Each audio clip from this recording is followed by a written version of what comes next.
competitions, and more on AM 950, the progressive voice of Minnesota. Did you know there are easy ways to support your child's brain development during their critical early years from age 0 to 3? Little Moments Count is a website which provides tools to help parents engage in simple, everyday activities like talking, playing, reading, and singing with their children. Visit littlemomentscount.org for resources and support in giving your child a strong foundation for a lifetime of learning. That's littlemomentscount.org. littlemomentscount.org. Hey, Cudahy to all my friends and relatives in 4 directions. This is Robert Pilot of Native Roots Radio presents I'm Awake. I'm here to ask you for your support. Finding honest Native-centered news is not easy. But with your support, we're able to provide accurate information about Standing Rock, Line 3, treaty violations, and COVID-19 in our Native communities. Please visit Native Roots Radio Network on Patreon and donate if you can. That's Native Roots Radio Network on Patreon. Pinigigi, and thank you for your support. Hey, it's Patrick. While you and your family are ready for summer, make sure your home is ready for summer too. There are going to be a lot of people over at your house for those barbecues and graduation parties in June, so make sure to check in with my friends at Zero Res to make sure your floors are in tip-top shape. And now that summer is finally here, it's time to take advantage of Zero Res's best deal of the year. Carpets, tile, rugs, upholstery, basically every surface in your home can be Zero Resified, so it's time to call my cleaning heroes at Zero Res. It's also the perfect time of year to get your air ducts and your dryer vent cleaned too. You've waited and now you save. Book now and take advantage of the summer sale and get 20% off all services. Schedule your appointment by calling 952-ZERO-RES or going to ZeroResMinnesota.com and asking for the AM 950 special. Backorder forward spells the same, Zero Res.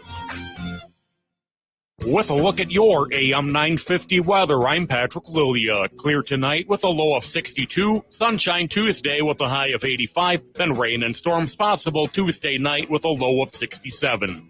Celebrate the arrival of summer with a great meal at an Eat Local Minnesota restaurant, perfect for any occasion. Check out the list of Eat Local Minnesota restaurants at eatlocalminnesota.com. Portions of Native Roots Radio may be pre-recorded. It's a good day to be indigenous. Get up, stand up. They are going to become more brutal. Couldn't cut, hitting cut again. Because all the hippies were trying to be Indians anyway. They're going to become more repressive because it's a matter of dollars and their illusionary concepts of power. Hey, Victor. We must live in balance with the earth. And also with recent happenings at Wounded Knee. I am awake. Welcome to Native Roots Radio presents I'm Awake, and I'm your host, Wakanja Hade. Hey, Cudahy to all my friends and relatives in 4 directions. You are listening to Native Roots Radio presents I'm Awake, and I'm your host, Robert Pilot. We discuss local and national Native news and events, and as you know, Haley, Native issues are human issues, and human issues are Native issues. You're absolutely right. This portion of the show is supported by Minnesota 350, a grassroots organization fighting for climate justice. Yes, they do. Hey, it's Monday, and it's a great way to kick off with Dr. Stately here. Dr. Stately is president and CEO of Native American Community Clinic here in the Twin Cities, Minneapolis. And we're always fun and happy to reach out with Dr. Stately. And I just got to tell you, Dr. Stately, I want that T-shirt. I don't know what got over me, but it looks like you got a good one again. Oh, welcome. I think this is, thank you, Miigwech. I think this is our 20th anniversary shirt. I'm not sure. Anyway, we added a couple T-shirts. We had our traditional healing conference a couple weeks ago. We gave out T-shirts to the folks that came to that conference as well. And then I think we also we have a 20th anniversary shirt. I think that's maybe this one. Right on. Congratulations again. I can't remember. Congratulations again on 20 years. That's so important. And so important to be in the community as you are. And not only you, I see you all around, but I see the people that work for you that are in the community and really are in the community. And that says a lot about the people that you have working there. Oh, thank you. Yeah. I think a lot. Over the last several years, since I stepped into the executive leadership role, I really have tried hard to One of the things the board hired me to do 5-6 years ago. Oh, it's been actually longer than it'll be 7 years, and it's been 7 years in December that I've been here. Wow. But one of the things they asked me to do is like to drive community engagement, get out and do more community outreach and community engagement and broader our partnerships and our relationships. And I think, as a result of that, we've been recruiting and bringing more people in from the community. A big part of our mission is to reduce the health disparities in the community, and there's all kinds of different ways in which you do that. Like, you can't do it solely just by seeing the same people come through the door every single day. So you have to have a multi-pronged strategy, and that includes things like hiring and creating pathways for people from within the community that you serve to actually step into entry-level positions and other positions in healthcare. Give them an opportunity to get on a pathway to build a career that's going to give them a livable wage. We can help our community become healthier and stronger just by providing opportunities for them to gainful employment and pathways out of poverty. That's a really important thing.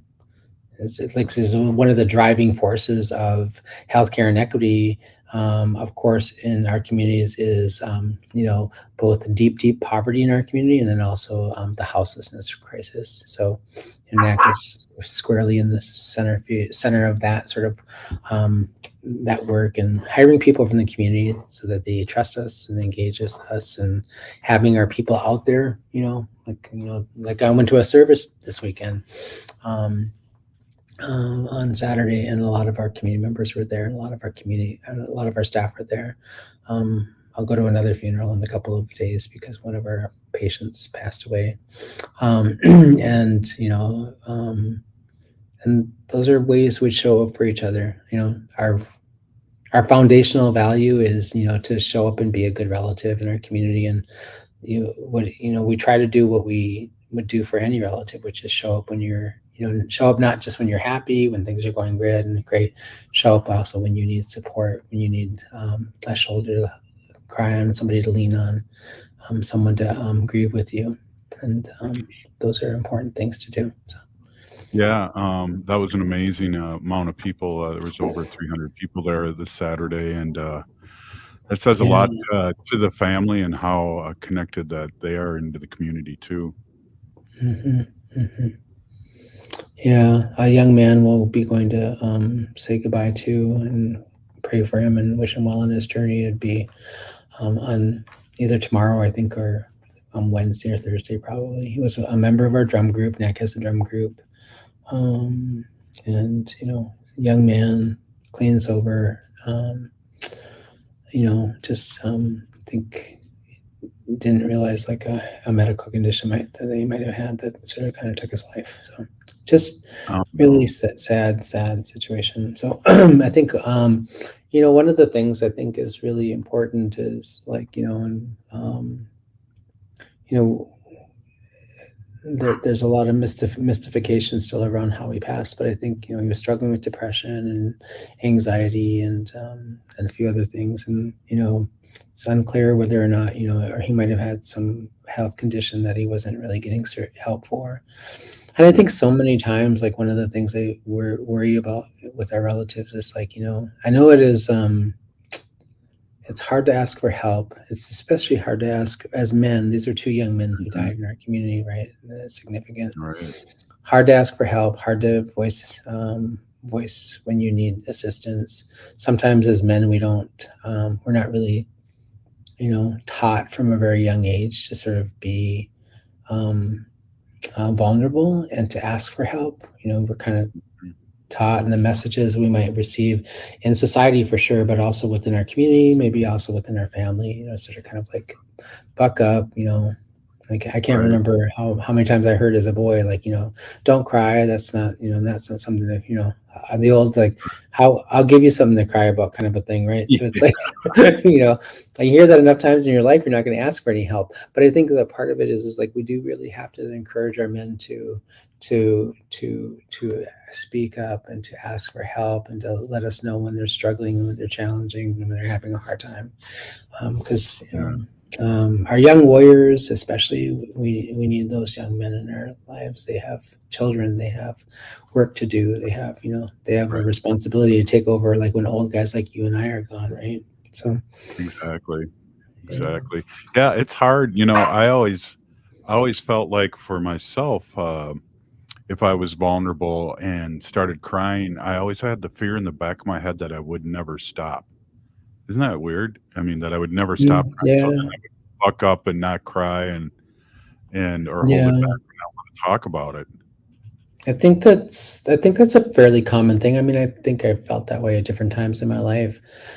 I think it's an indication of like how things feel, like, when you sort of like hold it all in for a period of time. It's a little bit like, a volcano, like, oh gosh, I'm afraid to let even just a little bit out because it feels like it might never stop, right? It's an indication of like how much you're holding on to. And just think about like how much weight that takes in your life and your daily lived experience to hold on to that. And I don't think awesome also, when I look around our community, I don't see a whole lot of like meaningful programs for men to give them a space to be able to talk for that. It's one of the reasons why we started the we had a young warriors camp about almost 1 month ago. We held a young warriors camp in not too far out from the Twin Cities here. We rented their camp. We brought in people, elders and other folks to talk to them. We gave them space to talk, and to sort of kind of talk about their feelings, their emotional life, and things that they were struggling with. And those men opened up. They said, they also did interviews, so we recorded some of the interviews with them, and we're going to use that project. I think what we learned from that is that like men need a place to talk, and so we're going to keep doing that over the next several years. Wow, that's excellent. I'd love to get involved with that. That's big part of healing for me was being able to talk and to move on and to be able to know that if I do cry, it won't cry for the next 20 years, but I'll cry for a good reason. So, and crying is healing, actually. So, right. Exactly. We're here with Dr. Stately, and we'll be back after this short break. You're listening to Native Roots Radio Presents I'm Awake. Please stay with us.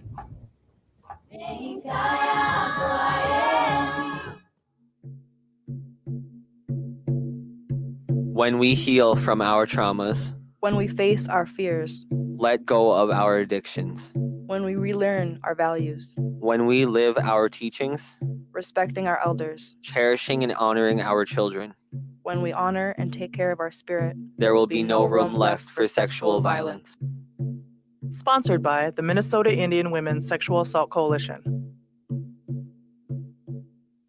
Hey, Olgama, I've been hearing a lot about this term, climate justice. What is that? Climate justice is recognizing that the negative impacts of climate change don't affect all people equally. It also means transitioning from a fossil fuel-based economy to a more sustainable future. MN350 is one of the groups that's pushing for this transition to protect our futures. You can even get involved too. That's great, especially since I'm concerned about pipeline projects like Line 3. How can I help MN350? Just find them on Facebook or visit mn350.org.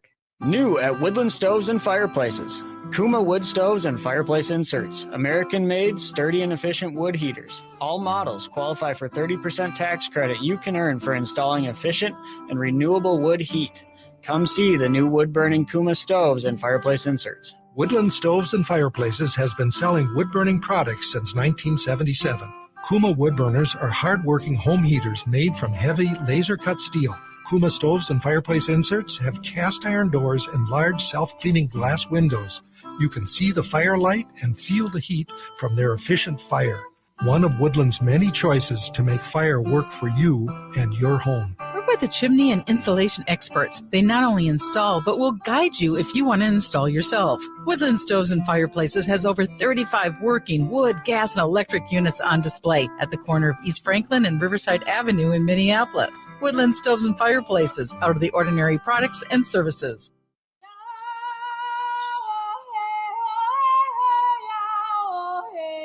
This is Leonard Peltier. I am in Coleman 1 U.S. Penitentiary, and I'm listening to Native Roots Radio. And we're back to Native Roots Radio presents I'm Awake, and this is Robert Pilot. This portion of the show is supported by the Native American Community Clinic on Franklin Avenue in Minneapolis, honoring health and tradition.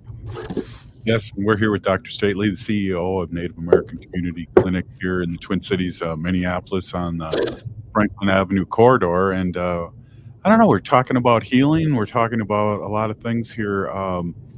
After these sudden deaths in our community, it's a thing that we think about and talk about a little more than normal. And I appreciate you bringing this up, Dr. Stately. Yeah. Well, I was thinking that, you know, I mean, I even know of a couple of other people who passed away in the last few days. And geez, I was thinking about it yesterday evening when I was kind of getting ready, like, you know, folding laundry and kind of getting ready to get ready for work and my work week and stuff like that. And I was just thinking, God, we lost a lot of people in the last couple of weeks. You know, and I think one of the things, like we were ending the last segment on, and we're talking about crying and how, like, you know, as men, we're not really told, you know, encouraged to cry. We're told sometimes not to cry. We talk about, you know, talk about our fear of crying and like how overwhelming it could be. Like we don't want to necessarily do that because we feel like we'd never stop. And you know, and like think about how much time we spend avoiding our feelings and avoiding the pain of the grief and things like that are present in our everyday lives. And we don't even stop to think about like how much of a gift that is to have those emotions and feelings from Creator. That's a gift, right? Like part of one way of thinking about, you know, grief and the pain that comes from that is to sort of like remember like that pain that we feel when we lose somebody that we love too early, too soon. You know, which is pretty much everybody, right? Like, you know, you don't ever lose somebody right on time or, you know, too late, right? You know, the timing is always sort of not good to lose someone that we love and care about. And I think that part of it is also to recognize like that's a measure of like how deep we love somebody, how deeply attached we are to them, how embedded they are in our everyday life, or how embedded they are in who we are as men. You know, the investment we've made in those relationships, the gifts that they've given us over the years or the period of time we've gotten to spend with them, you know, and how much it's an opportunity for us to reflect on like the richness and the gifts and the wonder that they brought into our lives, and to be appreciative and grateful for that. And that's a hard time. That's, you know, nobody ever gets there overnight. I don't think anybody goes like, oh, well, you know, I think it's a natural process. It takes us time to get there, but it's important that we start on that road, right? And try to find a way to kind of find the beauty in the relationship and you know, hold on to those memories. I always think of like, you know, and remember that tears are gifts. Those are the Creator gave us the ability to cry because water is life and water replenishes and water renews us. And like here we are when in our grief, what are we doing? We're like, you know, we're crying, you know, water, where, you know, water is coming out of us and soothing us and helping us to sort of find another way of sort of resetting and replenishing and renewing us, even in our pain, right? So. Right. You know, some of us, or all of us, I should say, grieve differently, you know, and it's interesting you say, you know, the longer you grieve, the more you love the person, those kind of things. You know, we all grieve, we all are, you know, we all had people leave us, and hopefully we'll see them again as we know we will. But it's interesting, you know, it's we're not all in put the round peg in the square hole kind of thing. It's Yeah, for sure. Well, I mean, I think a lot of people do grieve different. Everybody has different, like, even think about it, like from across the entire all of Turtle Island, all the nations had different ways of grieving and saying goodbye to their relatives, right? And Right. letting them go and helping them on that journey back to the Star Nation, and walking that path back to Creator. We all had different ways we sort of like did that and acknowledged that and helped, and then ways in which we sort of memorialized individuals who were meaningful and important in our lives. There were very a wide variety of the ways that those things are done. I think what's sometimes challenging in our community contemporaneously is that a lot of people struggle with expressing grief in more sort of positive and healthy ways. They do things like they use alcohol, they might use substances, other substances like drugs. They might escape, they might dive into work and work harder, spend more time doing things that are going to distract them from their emotions, but that also pull them away from maybe their own children or other members of their family. They end up moving further away from support rather than towards support. And I think one of the things I would say is, like, in moments when we experience loss and grief, that we try to find a way to move towards the people who love us and towards the people who we can lean on for support. And I know there's different varying degrees of support in people's lives. Like, some people don't have any money, some people maybe don't have a family, so then they have to lean on family, friends, or other people, a chosen family perhaps. So, but I think it's one of the ways in which Native community writ large, across many of the communities, not all, many of the communities, we have high rates of suicide, we have high rates of substance use, high rates of other things that prevent us, or are oftentimes like linked to this sort of reluctance to sort of like open up our emotional life and sort of like make ourselves vulnerable and say help me, I'm in pain. One of the things I try to teach my sons, and I tell my sons this, and I remind myself of this, is like my sons are Dakota, so I talk to them about I'm not sure, but we might go to Sundance in a couple weeks. But like, like, you listen to those songs, those Sundance songs, and all of our other prayer songs in Dakota, like in the lodge, like every single one of our songs has the word Omakia in it, which is like Dakota for help me, right? It's like it's a cry for help. It's a cry for engagement, right? We're asking Creator, be with me. I'm struggling here. Be with me. It's a cry out for connection, right? And so remember those things. Those things were those are gifts that the Creator gave us when He sent us here as spirits to this planet to be human. And we were perfect when we got here. We came here as spirits, perfect little spirits, right? And we got the spirit thing down. We don't really have, our work here is to figure out how to be good relatives to each other, how to be good human beings to one another, and that is hard, right? And people in our families too sometimes struggle. And I like what you kind of said earlier, is that I've always believed you have two families, one you've been born with and one you acquire along the way. So I feel close to you, Dr. Stately, and I mean that sincerely. It's always really good to see you, and outside of this. And I don't have that relationship with everyone that's on the show, by the way. Yeah, no, I mean, I feel the same way. Like, it's always great to see you.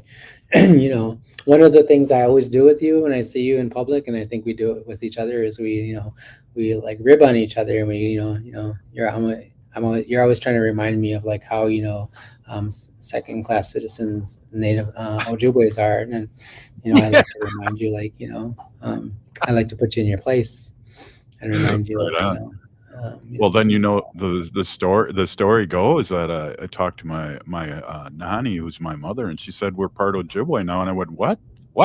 Yeah, I've been clashing. Yeah, but see there, now you don't have to be worried about being a social climber. You can just claim that you're Ojibwe. Yeah.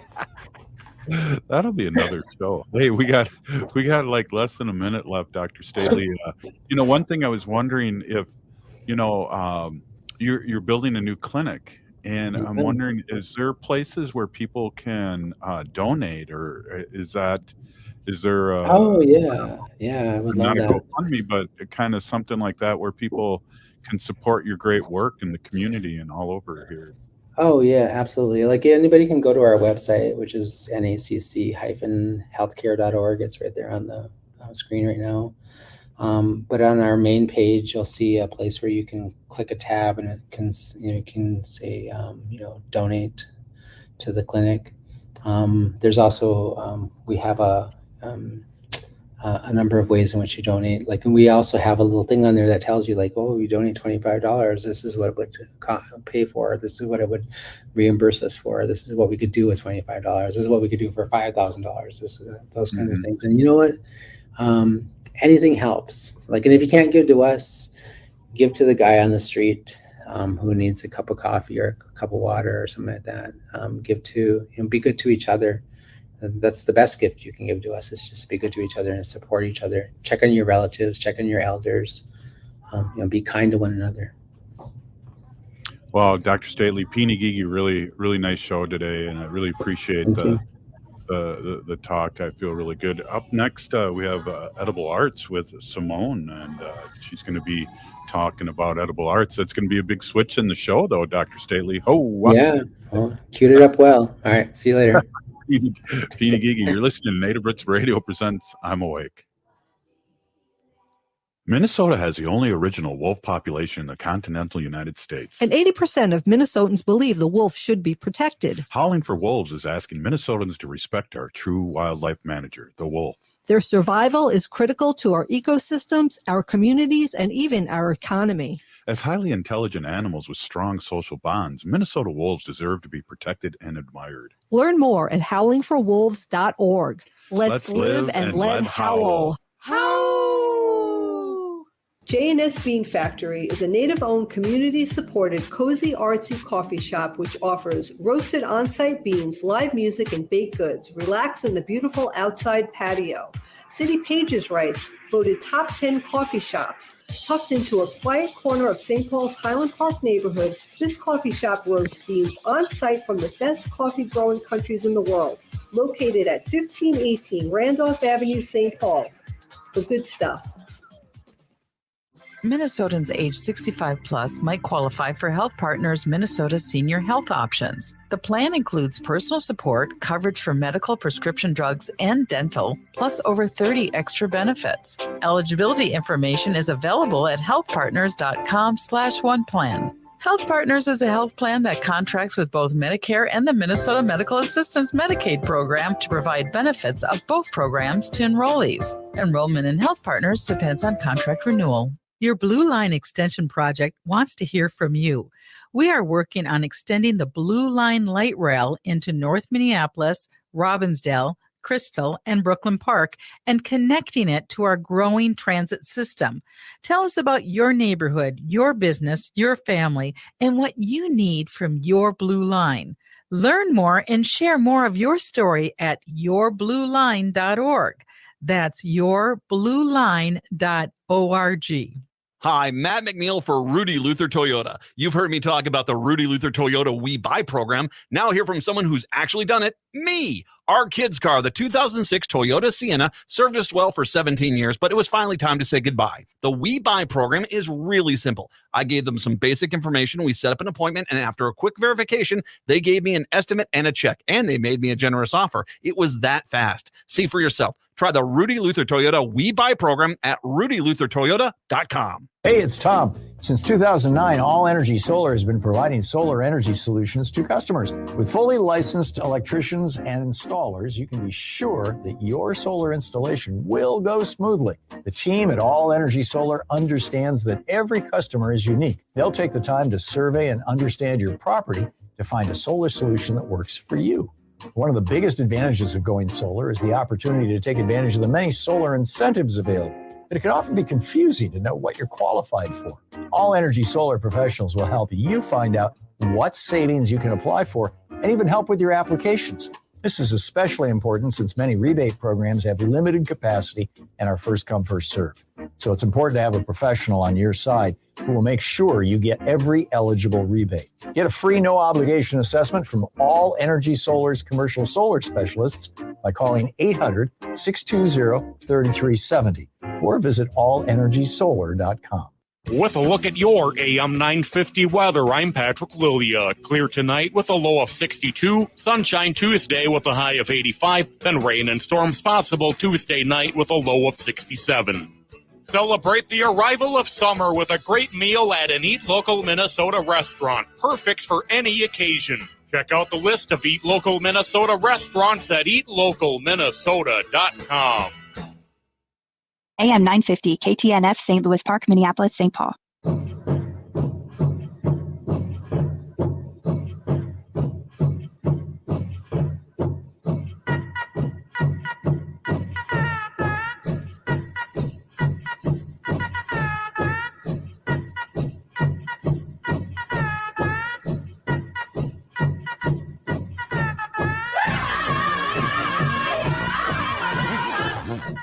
Welcome back to Native Roots Radio presents I'm Awake, and this is Robert Pilot. This portion of the show is supported by the Minnesota Indian Women's Sexual Assault Coalition. Hey, thanks a lot. They do a great job, and we've been supporting Native Roots Radio for over 6 years, so we want to give a big peeny to that great organization. Hey, we're here with Simone Rendon, and Simone, we got scooped, Haley. Simone was on Channel 4, channel WCCO show, and I just watched the clip before he came on, and I got butt hurt there, Simone. But we're happy to have you on today in second place. But what great work you do, and let's talk about what's happening, and welcome Simone, owner of Edible Arts Minnesota, and I know you do many other things, and we can talk about that too later in the show, but let's talk about Edible Arts, and I want to welcome you to Native Roots Radio. Bushu, thank you so much. Edible Arts, I started, I think we figured out 10 years ago, and just slowly, little bits by little bits, and in the last 3 years, it's been pretty much my full-time job. And so wherever I can, I go out and I harvest as much as I can, respectfully, like I always leave some for the birds and for other people. But like down here in Hastings where I live, there's lots of the like black cap raspberries that are around the river and at different parkways and walkways. And so I go out and I just, with my little buckets, and I harvest them when they're ready. I also harvest choke cherries every fall when they come ready. I just spend a lot of time, if I'm not outside harvesting whatever I can find. Like right now, the last thing I harvested was Saskatoon berries, which are also known as June berries. They're the trees with the red berries that most cities like will plant all over because they're really, really beautiful, but they taste really good too, made into jellies and jams and syrups. I saw on this show that I won't mention that you got started in this by originally you were making cakes. Yes. I was making cakes that were shaped like turtles. I made one for my nephew. He wanted one that looked like a baby cow. And it ended up being a pretty large baby cow for him. But it looked like a baby cow. And I've done another one that was in the shape of a buffalo. So I've done and I think I have those up on the Edible Arts page in the pictures. I'm not sure. I'll have to relook at what photos I have available for people to see if they go to the Edible Arts Facebook. I know it's not on the Edible Arts Instagram because I'm still just getting familiar enough with Instagram in order to post things on a regular basis there. My little learning curve. Well, there's a button on there now that you can do both at the same time. And I do that accidentally all the time where I put something up on Facebook and it goes on Instagram. But hey, so this is a business. You sell waffles, maple syrups, pine. I saw you had a pine cone that was flavored. How, first of all, before I forget, how can people get a hold of you? I guess you just mentioned Facebook. Is there a website um, to have you come in and table or buy your delicious jams? How can we get a hold of you?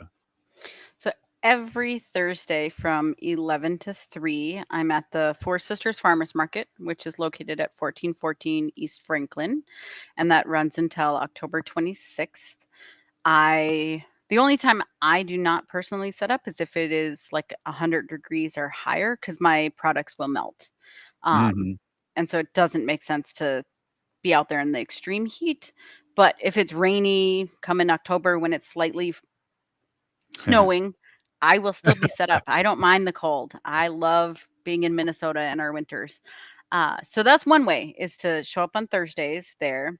Or you can find me on Facebook at the Edible Arts MN page. My email is edible.arts.rendon@gmail.com, and to email me there to Mhm. either order, inquire about new products, or if there is an event coming up that you want me to table at, that's the best place to reach me, is email. Well, let's talk a little bit about these recipes and how healthy they are, because I did hear you talk about that a little bit. Where do you get the recipes? And I know they're gluten free. There are all these really healthy ways to eat what you manufacture at the Edible Arts. I just like saying that, Edible Arts. And where did you get these recipes? Are they handed down or? They are made up by me, trial and error. It took me 3 years to perfect the combination for the gluten-free wild rice blue corn waffle mix. I Yes. started by grinding my own wild rice, and that takes a lot of work to grind down the wild rice. And then somebody had told me that Red Lake Nation has ground wild rice flour, and so I do purchase from there. Um, Mhm. because it's much better. It's a much finer flour from them. Mhm. Uh, and the ratios, like, yeah, it took me 3 years to get the ratios right, because the gluten-free mix really does come out light and fluffy on the inside, and then on the outside it's really nice and crispy when they're made into waffles. And I don't make the gluten mix anymore because it doesn't taste as good. Like the gluten Wow. free, I have perfected it so it's really, really good. And I love feedback. I do tell Mhm. people that if you buy a product from me and you really don't like it, or you think that it could be improved in some way, please tell me, because I don't Mhm. know what I don't know. So far, nobody has come back and said that they don't like anything or that I need to improve it in some way. And I do have a lot of repeat customers that Mhm. come back weekly or bi-weekly to get more waffle mix and jams and jellies. My jams and jellies, I do put sugar in them. Um, so I do hear from people who are diabetic that it's not something that they uh, want a lot of. And one of the things that I pride myself on is I don't water my foods down. So like my Mhm. choke cherry jelly Oh. really is juiced choke cherries, sugar, and pectin. So you should Mhm. be able to grab a small spoonful, spread it on your toast, on your waffle, on your pancake, on whatever you are eating, and the flavors will be really, really strong. So you don't need 2 tablespoons like you would Yeah, any that other makes a lot of product. sense. Yeah. Yeah, that makes a lot of sense. Less, and then it's not as powerful for you because it's the real thing. And pectin, that's medicine. That is medicine all the way. And I do believe, I'm trying to remember. I think you tabled somewhere in St. Paul at an art place for a couple Christmases ago, and I did have the waffle. I think you were making waffles, weren't you there? Does that Yes. sound familiar? Yeah. Yes. Right. So it is the one place that I have figured out that I get enough space in order to sample out the waffles. And so they're like that big Yeah. that you get to try. It is at Heather Friedley Art Studio, and we are actually Right. setting up on the 29th of July. So that'll be the next time to come out. And yes, you could sample the waffle batter at that point. Plus, you have the maple syrup. That you sugar bush yourself? Is that Yes. correct? Yep. Oh, Every spring we sugar bush ourselves. I don't sell the maple syrup on its own. I add it into my products. So I have the pine cone syrup that has maple syrup in it. I have lavender syrup that I make that's with the maple syrup. What I do is after gathering all the sap, we use reverse osmosis in order to separate pure water from the sap. And I save that pure water. And so if I need water in order to make jelly with any of my products, that is the water I use is from the actual maple trees. I do believe in a zero waste, and I don't want that water that we're splitting from the sap to just go down a drain. So I save as much of that as I possibly can in order to use all summer and fall long when I'm making my products.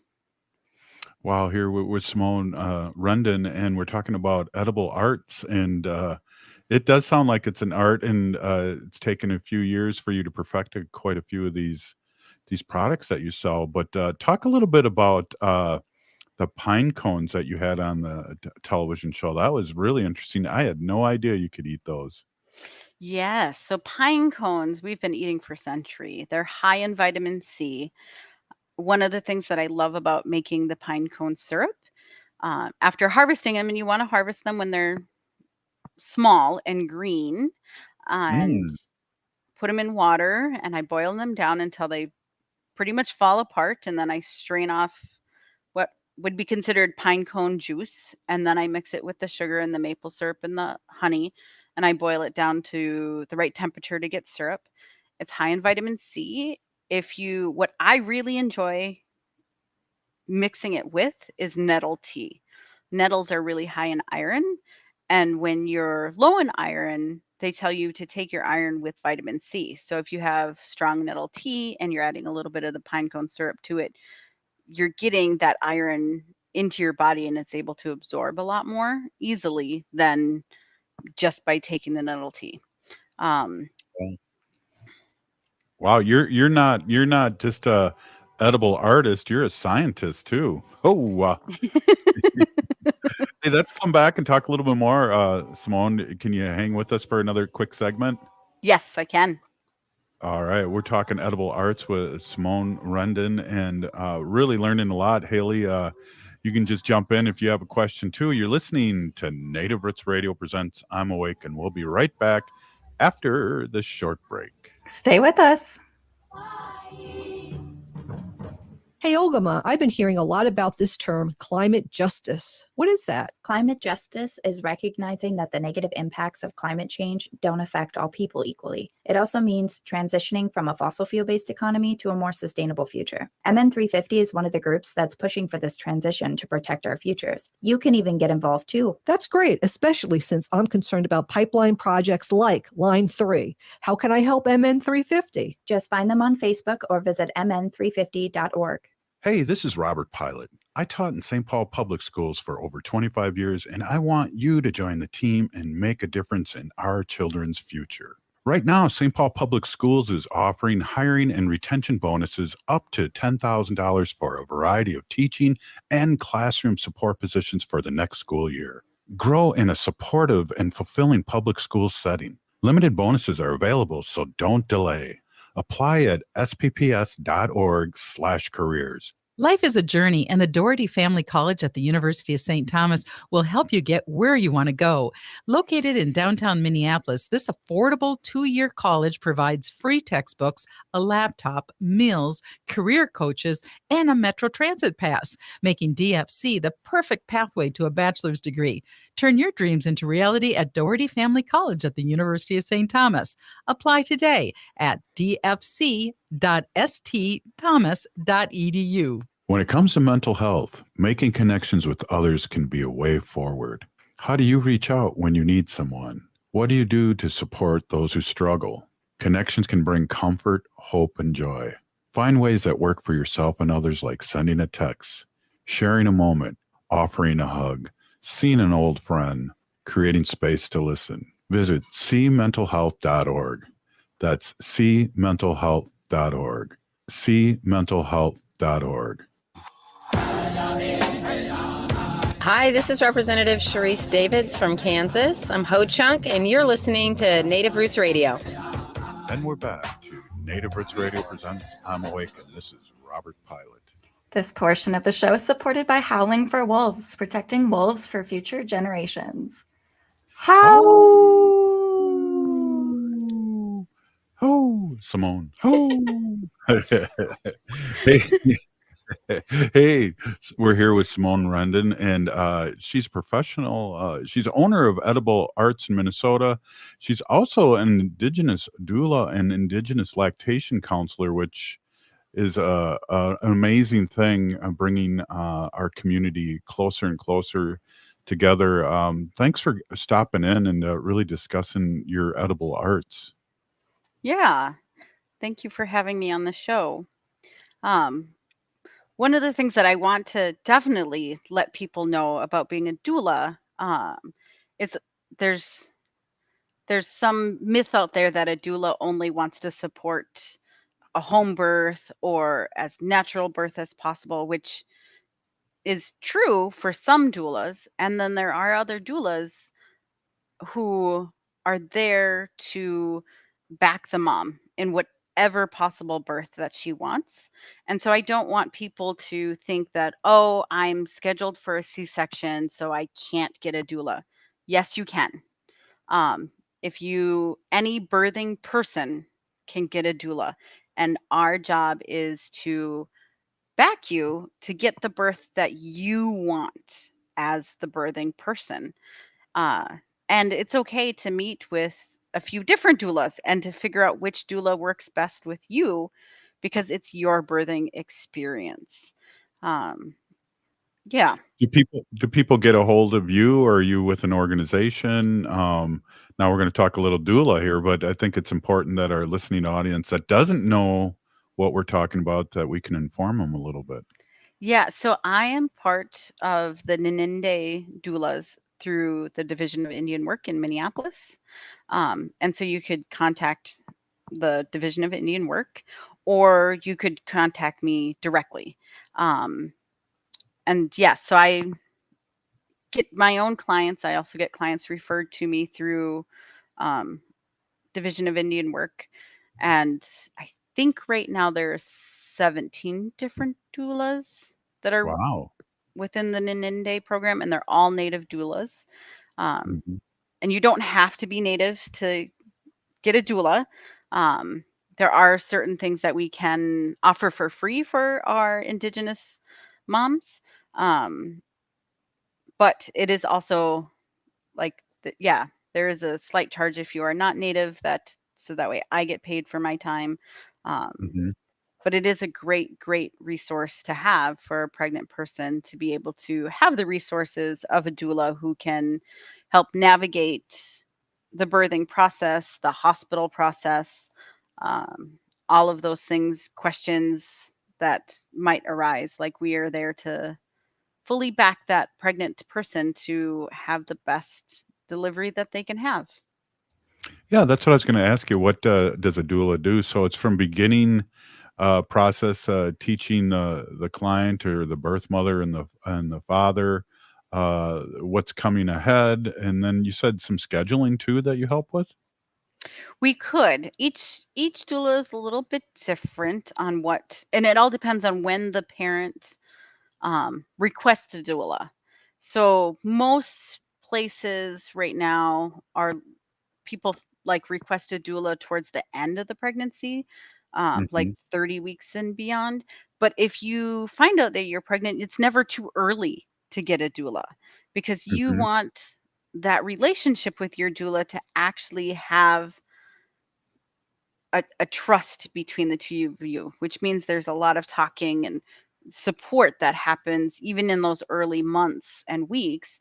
But there are some people who are 41 weeks and getting ready to go into the hospital next week who are finally like, I need a doula. And we're there to help those parents too. Wow. I have a So, question. go ahead, Yeah. Haley. How does indigenous doula work differ from maybe non-indigenous doula work? Is there anything that you change up or is So what? requested? Yes, they're requested is like being able to smudge. Um, we are allowed to bring some of our medicines into the hospital rooms in order to um, smudge the mom, the baby, um, different teas that we bring, different um, traditional ceremony stuff, depending on what the mom is. We try and connect her with a doula that can actually assist her in her ways. Like I'm Ojibwe and Lakota, and so a Ho-Chunk ceremony pregnancy might be different, and we would definitely want to make sure that we get somebody who matches the best or who can follow that mom and say, okay, so tell me what to do so that way I can be respectful of what it is that you need during this birthing process. Sure, I love that. Wow, it's like a partnership, and you're guiding this woman that's pregnant through the whole process, and also in a good way, offering medicines and maybe some jam on the side too. Oh, wow. Yes. Good one. Yeah, cool. Well, Simone, give us your Facebook address again so people can reach out, because believe you me, this is like just not some thrown together product. This is a professionally, beautifully done edible arts, and it really is an art. And you have, I see you because I go Thursdays too, and so does Haley, and we see you there every week. And I'm so glad we're able to get you on. Yes. So Facebook is Edible Arts MN. And that is also the Instagram handle is Edible Arts MN. So either one will get you to my page. And I do my best to post like where I'll pop up next because I do a lot of pop-up markets around the Twin Cities as much as I can. But I am always, as much as possible, as long as, like I said, as long as it's not 100 degrees or higher, I'm at the farmer's market, Four Sisters Farmer's Market every Thursday. Well, I think everyone should get to that St. Paul, that artist on what is it, Ford Parkway? No, not Ford Parkway, 7th Street. Yep, West 7th Street, right across from the Schmidt Brewery building, artists. So it's a small gallery. It's called Friedley Art Studio. And if I had the address, I would tell you what it is. But I know it's kitty corner from Case and Keg, if you look that up. And it'll be on the 29th from 12 to 5. And there'll be a couple other Indigenous artists there. We got somebody to come in and do face painting, and she does like floral Ojibwe face painting. It's Wow. gorgeous work. We have another person who's coming with beaded earrings and Well, then definitely myself bring the with the kids. dancing tails. Definitely Yes. bring the kids, and then also I liked bringing it up too because I know you were giving out free samples of the waffles, so I'm gonna go there hungry and have Yes. some waffles.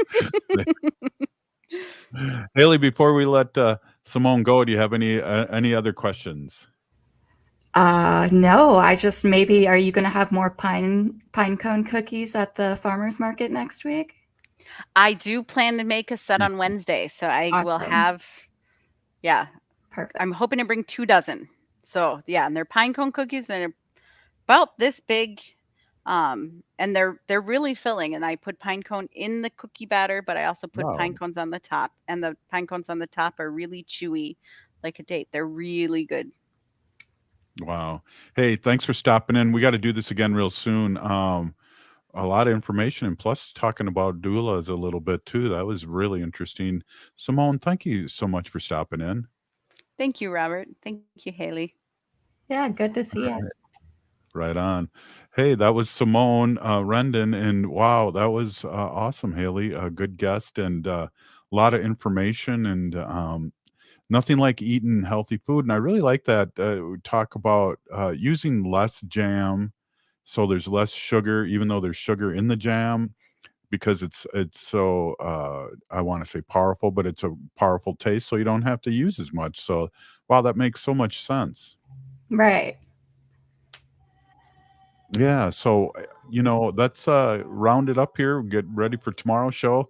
You've been listening to Native Roots Radio presents I'm Awake, and I want to thank Dr. Stately and Simone Rendon.